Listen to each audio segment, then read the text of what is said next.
चुनाव है ना, वहाँ की महिलाओं पे बात हो रही है। वहाँ चना और वो चारा वारा देके महिलाओं के वोट छीनने का प्रयास किया, लूटने का। ये लोकतंत्र नहीं है। प्रशासन से क्या बात हुई है? लोकतंत्र नहीं है तो क्या है? कहा है कि कहिए ये राजतंत्र है। यहाँ शासक जो है झूठ बोल के राज करने की प्रक्रिया को आगे बढ़ाता, कहता है 2 करोड़ रोजगार देंगे। कोई पूछने वाला है कहाँ है 2 करोड़ रोजगार? प्राइम मिनिस्टर जैसा आदमी झूठ बोलता है 15 लाख देंगे, कहाँ है? कहा कि देश की इकोनॉमी को देखो 5 ट्रिलियन बना देंगे, कहाँ है? माइनस में। अरे उनसे पूछो सब जाके प्रधानमंत्री से कि देश का रुपया, आप कहते थे कि अगर सरकार गलत हो तब जो है कमजोर होता है। आज 76 रुपये हो गए आपके राज्य में। महंगाई के वो हाल देखो क्या है। जब कच्चे तेल के दाम कम थे ना, तो भी यहाँ 100 रुपये पेट्रोल बिका है, डीजल 100 रुपये तक चला गया। ये ऐसी सरकार है। तो ये झूठी निकम्मी और युवा, मजदूर, किसान, महिला विरोधी सरकार को जनता सबक सिखाएगी 2022 में, जहाँ जहाँ चुनाव है। मोदी जी का एक नारा है, सबका साथ सबका विकास। ये नौजवान है, अब इनको ये भी वो हिंदुत्व का बड़ा नारा देते हैं। अब चेक आप एक आदमी पूछ लो हिंदू कितने, मुसलमान कितने, आपको पता लग जाए। मोदी जी के नारों पे मत जाइए। अभी क्या करने वाले आजाद जी? हमने बात की है प्रशासन से हमने कहा है, क्योंकि देना जो कुछ है वो गृह मंत्रालय को देना।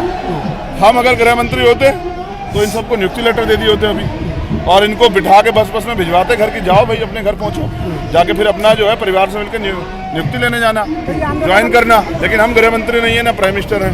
आपका अगला कदम क्या होगा? सर, गृह मंत्री का ज्ञापन पहले भी दे चुके हैं कई बार। हाँ, लेकिन उसका अब नतीजा मैं क्या कह रहा हूँ, अब वो जो भी ज्ञापन देना पड़ेगा गृह मंत्री को देना पड़ेगा। अब हम श्रीलंका के गृह मंत्री को तो ज्ञापन नहीं देंगे, ना ही देंगे। अमेरिका गृह मंत्री को नौकरी दो। हम भारत के रहने वाले, भारत के गृह मंत्री से बात करनी है, तो ज्ञापन भी इसलिए दे रहे हैं कि प्रक्रिया आगे बढ़े। अगला किसानों की बातचीत, अगला कदम क्या होगा? सुनिए, किसानों का हल कैसे निकला कि उनकी 12 राउंड में बातचीत हुई।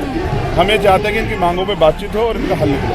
सर, ये इतने लंबे समय से चल रहा है, क्या लगता है इस प्रदर्शन का कुछ असर यूपी चुनाव पे पड़ेगा? बिल्कुल पड़ेगा। नौजवान जब तय कर ले और समझ जाए कि वोट की वैल्यू क्या है, फिर देखो फर्क पड़ता है। सर, मोदी जी कह रहे हैं कि यूपी में फिर बाबा जी आ रहे हैं। अब मोदी जी तो पता नहीं क्या क्या कह रहे हैं। अगला कदम क्या है आजाद जी? योगी बता रहे हैं योगी जी को नालायक है, उपयोगी नहीं, दुरुपयोगी, सत्ता का दुरुपयोग करके सत्ता में बने रहना चाहते हैं। मुझे मतलब नहीं है किसी से। संसद का घेराव करेंगे। जनता के हित का कौन सा काम हो रहा है बताइए ना। महिला सुरक्षित है क्या? जिन महिलाओं से संवाद कर रहे हैं 4.5 साल में तो याद नहीं आई।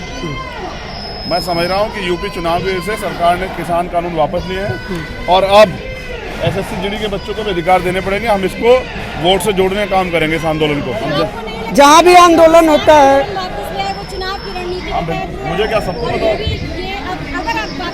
चुनाव को आधार बना के आप इनको भी हाँ, हम इनसे कहेंगे अगर आज आपकी मांग ना मानी जाए तो जहाँ बीजेपी की रैली हो वहीं चले जाओ आप लोग अपने बैनर पोस्टर लेकर। प्रधानमंत्री जो आए, गृह मंत्री आए, मुख्यमंत्री कहो कि रोजगार कहाँ जाए, 69,000 शिक्षक भर्ती वाले किए हैं। ये सरकार सुनती उनती नहीं है। प्रधानमंत्री वहीं है और वहीं 69,000 शिक्षक भर्ती के बच्चे हॉस्पिटलों में भर्ती हो गए भूख हड़ताल से। सुनती नहीं, सुनाना पड़ता है। कैसे सुनेगी जनता? लड़ेगी, क्या करे जनता? अब हथियार तो उठाने दे रही, ये तो लोकतंत्र है ना, तो आप विरोध करेगी। लेकिन आप अक्सर ये आंदोलन सर कब तक चलेगा सर? सरकार को सुनाने वो तो हम करते रहते, उसके लिए नौजवानों की जरूरत नहीं है। आज कौन सा धमाका कर रहे हैं? बना रहे हैं प्लान है सर, एक मुद्दा और प्लान है, बड़ा प्लान है। प्लान ऑफ एक्शन क्या है सर? यहाँ से क्या करने वाले? बता दिया आपको, कुछ बचेगा ही नहीं। बहुत सारे कैमरों से रिकॉर्ड हो रहा है ना। अभी तो बच्चे जो कहें, अगर बच्चे कहें कि जेल, हम तो जेल जाने के लिए तैयार बैठे हैं। अगर गृह मंत्री जेल भेज दे, धन्यवाद उनका। मुकदमे डरते नहीं है। जब लोग कलाई में घड़ी पहनते तब हम हथकड़ी पहने हुए लोग हैं। हमें क्या मतलब इन सब चीज़ों से? अगर उनके हक की लड़ाई के लिए कोई बलिदान देना पड़ा या कोई कुर्बानी तो देंगे। आपके नाम से इन बच्चों में इतना जोश है कि कल से ही तैयार बैठे हैं ये जेलों में जाने के लिए, हथकड़ियाँ पहनने के लिए। हाँ, क्योंकि ये हमसे नहीं है। ये जो देश के लिए जिन्होंने बलिदान दिए, मांगने क्या है? नौकरी कौन सी मांग रहे हैं पता आपको? ये कांस्टेबल की, SSC GD कांस्टेबल की नौकरी, वर्दी मांग रहे हैं और देश की सुरक्षा करना चाहते हैं। देश की सुरक्षा बाहर से और अंदर से युवा जब खड़ा होकर करे तो देश ताकतवर हो। सीमा पे तो जवान चाहिए, लेकिन देश के नौजवान को नौकरी नहीं दोगे। अभी तो वैसे भी ज़रूरत है, इतने जवान शहीद हुए हैं, तो नौकरी की ज़्यादा जरूरत है। सरकार ने तो कहा संसद में कि 2 लाख पद है हम पे, तो दे दो। ये तो 54,000 है सिर्फ, आपके और बाकी पद बच जाएँ। ये तो फिट है, मेडिकल तक हुआ है इनका। इनके लिए कोई दोबारा टेस्ट थोड़ा कराना है। आप पे नौकरी है तो दे दो। या बताओ कि आप झूठ बोल रहे थे। सर ये बच्चे 11 महीने से यहाँ पे प्रदर्शन कर रहे हैं। दिल्ली में बहुत सारी पार्टियों के मुख्यालय हैं, आम आदमी पार्टी यहाँ है, कांग्रेस है, राहुल गांधी यहीं बगल में रहते हैं, प्रियंका गांधी भी यहीं रहती है, कोई भी इनसे मिलने नहीं आया।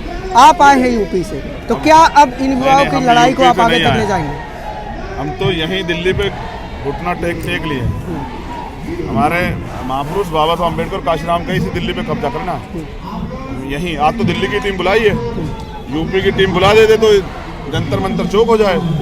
हम तो पहले साबित कर चुके ना हमें कितना दम है, चाहे वो 21 मई 2017 हो, चाहे वो 21 अगस्त हो जब रविदास मंदिर का गुरुघर टूटा, चाहे वो 21 अगस्त जमा मस्जिद हो, 21 दिसंबर, आज भी वो यहाँ जेल गए थे आज से 2 साल सर तो उसका क्या होगा? NRCC वाला मुद्दा होगा फिर से आंदोलन? कह रहे थे लागू करेंगे, क्यों नहीं हुआ?